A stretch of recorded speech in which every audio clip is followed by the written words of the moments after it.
مش دايما الإثارة والجمال بيضمنوا للست حياة عاطفية ناجحة.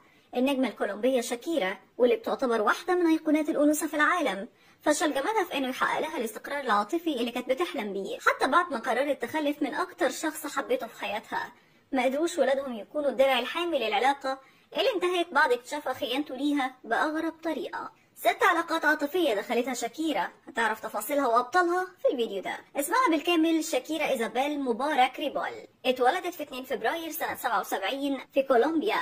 أبوها اتولد في نيويورك بس هو من أصول لبنانية. من صغرها اتميزت عن اخواتها بحب الموسيقى والغنى، لدرجة إنها بدأت تكتب أغاني من وهي عندها 8 سنين. موهبتها كانت شاملة التمثيل والغنى والرقص، فهي بترقص شعبي ولا أجدعها راقصة شرقية. أول ألبوم طرحته كان عمرها يدوب 14 سنة بعنوان سحر، وبعده بسنة طرحت ألبومها التاني خطر، إلا إنهم ما حققوش النجاح المتوقع، فاتجهت للتمثيل بدور صغير في مسلسل على قناة كولومبية محلية اسمها الواحة.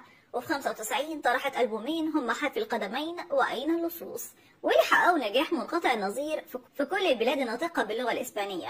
ووصلت العالمية بأول ألبوم طرحته باللغة الإنجليزية سنة 2002، ومن أبرز أغنياتها Whenever Whenever اللي كسرت الدنيا حرفيا. أول حد خبط على قلب شاكيرا كان من الجيران اسمه أوسكار باردو، وقتها كان عندها يدوب 13 سنة وهو أكبر منها بسنتين، حب عيال يعني، لكنها اتشغلت عنه بتحضير ألبومها الأول وانفصلوا.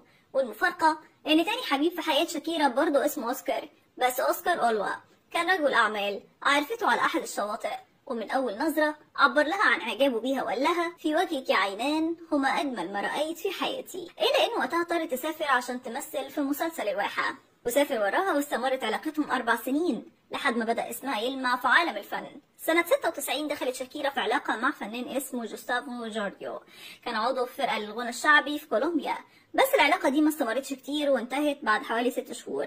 وبعد سنة ارتبطت شاكيرا بعلاقة مثيرة مع عارض الأزياء أوريسفادو اللي كان أكبر منها ب 17 سنة، ومع ضغط الانتقادات اللي تعرضت له وسمعة الممثل السيئة في الوسط انفصلوا بعد سنة. أبرز قصة حب عاشتها شاكيرا قبل بيكيه كانت مع تحقيقها للنجومية في 2000. بطلها كان المحامي أنطونيو دي لاروا ابن الرئيس الأرجنتيني الراحل فرناندو دي لاروا.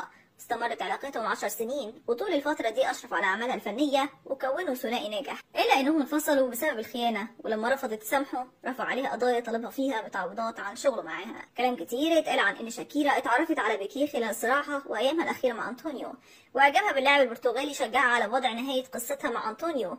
وبسرعة نجح بيكيه فأسر قلب شاكيرا بعد ما تقربوا لبعض خلال مشاركته في أغنيتها الترويجية الشهيرة لكأس العالم 2010 وكا وكا. شاكيرا أكبر من بيكيه ب10 سنين، إلا إن سحر الحب وقتها ما تأثرش بفرق السن بينهم، وعاشوا قصة حب علنية لمدة 12 سنة، كانوا فيها واحد من أشهر الكابلز رومانسية في العالم، وأنجبوا ولدين هما ميلان وساشا، لحد ما بدأت تكتب الصحافة العالمية عن توتر علاقتهم وأنباء عن مغادرة بيكيه لبيت شاكيرا.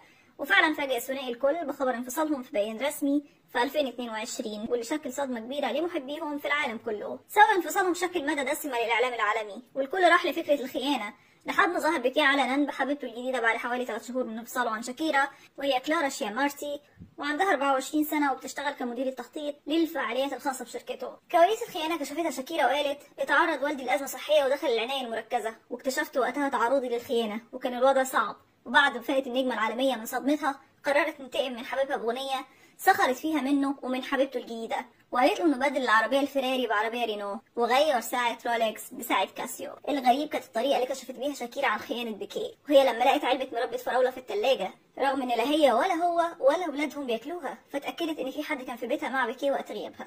والطريف انها عبرت عن الموقف ده في كلاب اغنيتها بظهور راس واحد من مساعديها في التلاجة في اشارة لراس بيكيه وصدمته بعد اكتشاف خيانته.